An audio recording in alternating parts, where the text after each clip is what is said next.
మార్గదర్శి కేసులో సుప్రీంకోర్టు సంచలన తీర్పు. లోకం మొత్తానికి నీతులు చెప్పే రామోజీరావు తాను మాత్రం నీతిమాలిన పనులు చేస్తుంటారు.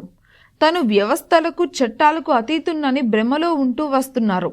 నిబంధనలకు విరుద్ధంగా వేల కోట్ల డిపాజిట్లు సేకరించడమే కాకుండా చిట్టు పాటాదారులను సైతం ప్రైజ్ మనీ కూడా ఇవ్వకుండా వాళ్ళను ఇబ్బందులు పెట్టారు. ఈ క్రమంలో మార్గదర్శి చిట్స్ మీద కోర్టులో పలు కేసులు విచారణలో ఉన్నాయి.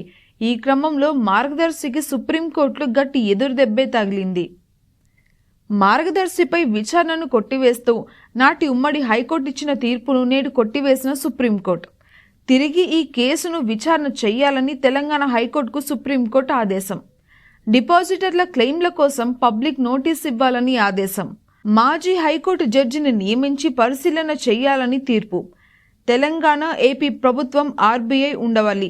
ఈ కేసుల్లో వాదనలు వినిపించాలి. 6 నెలల్లో ఈ కేసు విచారణ తెలంగాణ హైకోర్టు పూర్తి చేయాలి. ఇదే సుప్రీం తీర్పు సారాంశం. దీంతో ఇప్పుడు మార్గదర్శి చిట్స్ వ్యవహారం మరింత ముదిరింది. దాని విషయంలో మరింత లోతుగా విచారణ జరపనుంది.